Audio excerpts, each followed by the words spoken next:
Hey, what's up guys, it's Catalyst47 here, back with another video. So guys, following up on my previous video now, I promised you guys, we got the Dragon Link profile coming up. Yeah, Dragon Link is still, of course, probably my most competitive deck that I have completed at the moment. I love BA, but I just do think Dragon Link can just play through boards better and just set up better boards. But yeah, Dragon Link, definitely one of my favorite decks. I like how flexible the deck is, and you can do a lot of... It's not just always like a set combo. It really depends on what your hand is, like, you know, with Pepega Ruler, what you mill off there. If you're playing the Vampire, you know, what you mill off that too. So it's like, I like basically the flexibility of the deck, or you have to be able to think a lot to be able to see a lot of different routes and see what works best for a lot of different scenarios, which I do think it's a hard deck to pilot for sure, and I don't think I'm the best with it, of course, but I just like the way that it plays. So yeah, I guess since I already told you guys everything, the updates about what I plan on doing on my last video, then let's just get right into the deck profile. Alright guys, so let's get right into the deck profile. We got... I don't have a side deck for this deck. I guess I should make that clear. Not completed yet. I'm still trying to adjust it. But so I'll probably do that in another video, maybe once the new ban list comes out. But going into the main deck, we got 3 Seyfert and the Baby Dragons. Of course, it's a very standard. I've always liked Seyfert better than Black Metal. Never been a big fan of Black Metal. Seyfert just has more versatility. Lets you get almost all your dragon monsters. It lets you get level 8 back from the graveyard back to your hand. So it gets Levy back, and it's a light monster, so amazing synergy. And then the Baby Dragons, of course, they're at 1 for a reason. OP. Going to the Rocket lineup, 3 Tracer, 2 Synchron, and 1 Recharger. I think this is the pretty standard. I know some people play 2 Tracer, but I personally like 3 because I don't mind opening it. And if you open it, you don't have to go into Romulus, which I think is a pretty big choke point if you have to Romulus. I'd rather use Romulus for other things. If it gets interrupted, oh well, if I already have the Tracer, it's all good. So yeah, so I think 3 Tracer is definitely the right call. And then Rocket Synchron, of course, normal summon, gets you a level 5 or higher Dark Monster out of your graveyard, and then you can do like a Synchro 8 or Link or something. And then Recharger, of course, good to pair with Striker Dragon or bring out with Tracer for your level 8 Synchro plays. And then we got 2 Abs and 2 Nocto. Abs just goes, it's not only, I mean, it's a good target for like Ravine to send, and it's also an extender if it's in your hand if you have another Rocket, so really good stuff. And then Noctivision, of course, amazing extender as well. I don't think you need 3 though, just because, or any of these, because obviously their effects are once per turn. So you don't want to open up multiples, or it's basically dead. So I think just having 2 of each is pretty good. And it's worked out really well for me, so yeah. Helps with the chain blocking also. So, and then for the big dragon monsters, we got 1 Red Eyes, 1 Armageddon, and 1 Levianeer. Of course, the Red Eyes, I think it's really good for if you get nibbed on Seal. So you bring out Red Eyes, you keep playing. Of course, Levianeer is amazing in this deck, being able to have so much versatility, pop card, rip a card out of your opponent's hand, and you can bring it back to your hand with Seyfert. Same with this card, the Armageddon. And Armageddon is actually pretty nice too. I've liked the way it plays so far. It lets you keep extending, get banished cards back to your hand, or even its effect to like send cards on the field to the graveyard has come up sometimes too. So really cool stuff. And it's an extra body on board, because once you use the you scale it, use Pendulum Effect to add a banished card back, and then you can just summon it by banishing a light and dark. So really, really good stuff.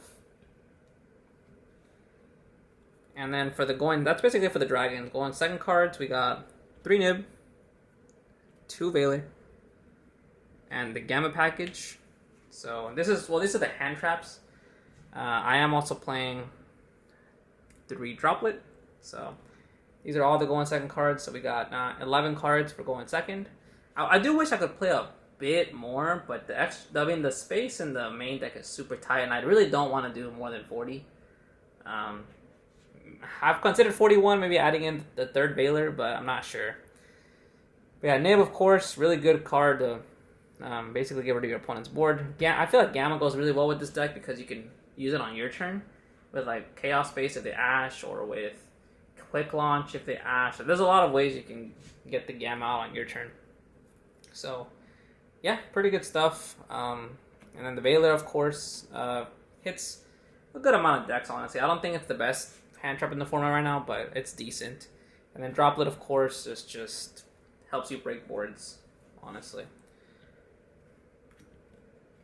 So yeah, like I said, I do wish I could play like. It just sucks that Gamma has the driver. It's an extra slot that could be another hand trap, but well, you got to deal with it. And going into the spell cards. Of course, these are the most busted cards in the deck. Chaos Space and Quick Launch. Quick Launch not once per turn. Chaos Space is just an amazing starter that will get your whole play rolling without normal summon. I think that's the biggest thing. You don't have to normal summon. So you definitely want 3 of each. Maximize that.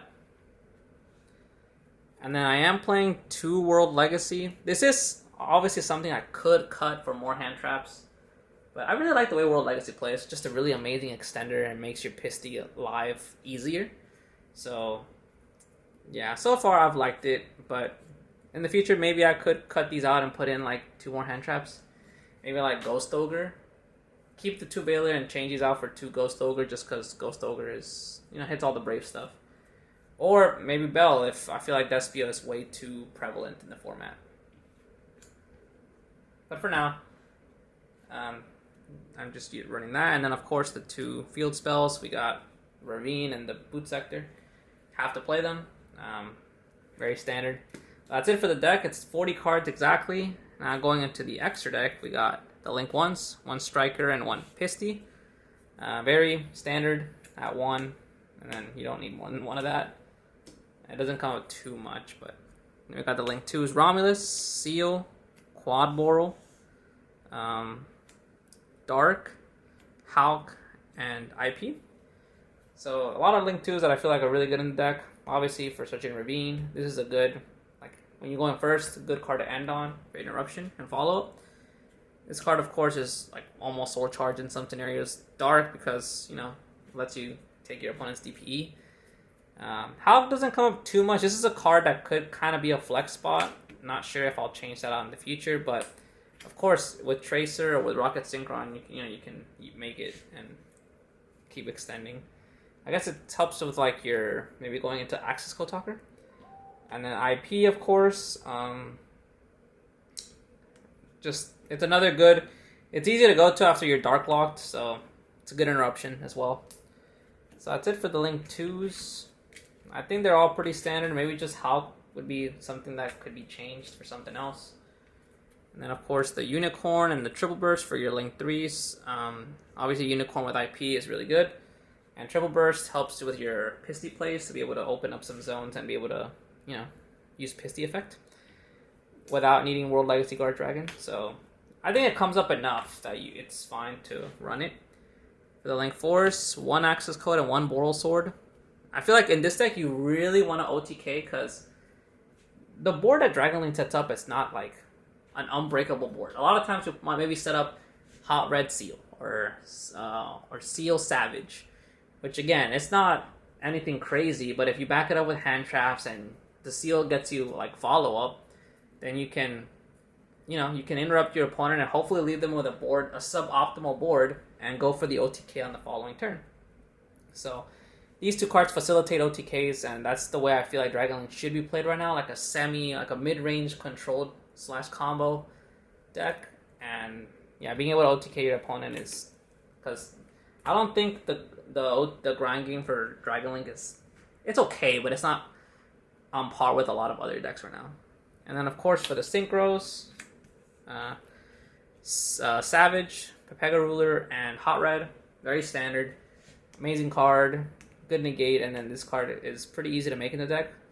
So I do think that these are all standard, and that's it for the extra deck. So basically, it's the only card, like I said, maybe the Hockey 5X I would maybe change. You could run the Vampire, but the only reason I'm not running it is just because I was testing it out before, but the Vampire is like really tricky to use. Like you have to be very careful because you could help your opponent out, to be honest. And I don't like that. Like, I don't like how it's very. I feel like it's only comes up in very specific scenarios where you, or I guess if you want to use it smartly, of course, you could always just use it like without a care in the world. But if you really want to be good, I feel like you need to be careful with how you use that card. Because it could be amazing, but it's too much RNG. Like, you're really depending on luck in that case. At least the Chaos Ruler doesn't mill your opponent cards. It's just you. Yeah, it doesn't get to special summon anything, but it's still get your cards in graveyard. So yeah, that's why I'm not running the Vampire anymore, but I was testing it out for a little while. But that's it for the deck, guys. I hope you guys enjoyed. Leave a like, comment, subscribe if you did, and I will see y'all in the next video. Peace out.